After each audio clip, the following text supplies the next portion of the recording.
ভোটের সময় যত এগিয়ে আসছে জামাতকে আসলে ততই বেশি নার্ভাস হয়ে পড়ছে কিনা, অথবা বিএনপি যেরকম শক্ত প্রতিদ্বন্দ্বিতা আশা করেছিল সেটা তারা বলছেন এখন হচ্ছে না।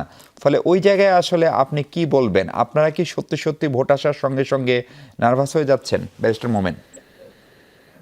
না, নার্ভাস তো আমাদের হওয়ার কোনো কারণ নেই, তাই না? আমাদের যেটা কনসার্ন গুলো আমাদেরকে তো বলতে হবে। দেখেন, একটা দলকে যখন অন্যায্যভাবে সুযোগ সুবিধা দেওয়া হয়, এক্সট্রা সুযোগ সুবিধা দেওয়া হয়, তখন তো আমাদেরকে প্রশ্ন করতেই হবে। এই যে দেখেন, এনএসআই প্রধান আহ, ওনাদের পার্টি প্রধানের সাথে ওনাদের পার্টি অফিসে যে আহ, যোগাযোগ করলেন, মানে বৈঠক করলেন, এটাকে আপনি কোন কিসের মধ্যে ফেলবেন? উনি কি জামাতের প্রার্থীর সাথে এভাবে একইভাবে যোগাযোগ করবেন?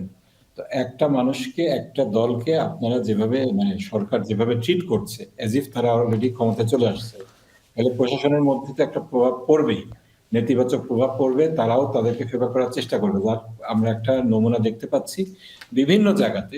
নমিনেশন তুচ্ছ কারণে বাতিল করা হচ্ছে কাদেরকে? এনসিপি লিডার এবং জামাতের লিডারদেরকে। যার কারণে আমরা বলছি যে এটা লেভেল প্লেইং ফিল্ড বলেন আর এই পক্ষপাতিত্ব বলেন, এটা কিন্তু হচ্ছে।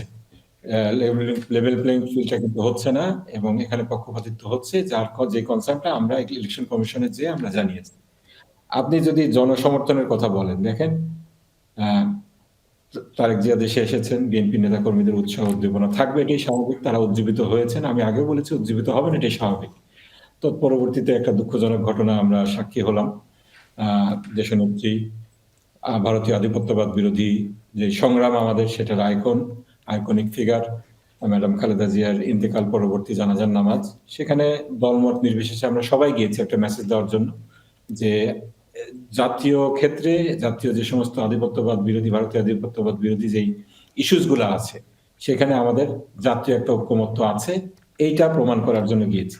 কিন্তু এইটাকে পুঁজি করে যদি ওনারা বলতে চান জনগণ ওনাদের দিকে ঢেলে পড়েছে, যতই নির্বাচন ঘনিয়ে আসছে ততই জনগণ ওনাদেরকে নির্বাচিত অলরেডি করেই ফেলেছে বলতে চাচ্ছেন, এইটা তো আসলে কতটুকু সত্য? আপনার জনগণ কি বলে, প্রথম আলোর একটা জরিপ দিয়ে তারা 8-10টা নিউজ করে, একে কি বলে, আহ তারেক জিয়াকে নিয়ে, এখান থেকে ওনারা যদি মনে করেন, এরপরে ওনারা একটা জরিপ দেখলাম, সেখানে লিখছেন যে গত বছরের ডিসেম্বর থেকে এখন পর্যন্ত করা ওনাদের জরিপে 70% বিএনপি আর 19% বলে আমাদের।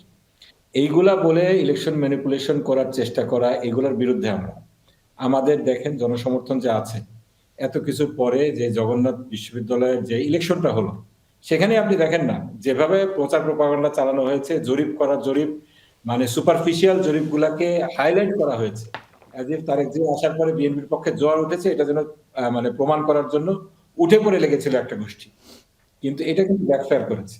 এখানে দেখছি শিবির বিপুল সংখ্যাগরিষ্ঠতায় সমস্ত আসনে, সমস্ত পদগুলোতে এগিয়ে আছে, নির্বাচিত হয়ে গেছে, উনি এতক্ষণে রেজাল্ট চলে আসছে। আমি যেটা বলবো যে এইটা আপনার যে মেল প্র্যাকটিসটা হলো গত কয়েকদিনে, এটা কিন্তু গণতন্ত্রের জন্য ভালো না।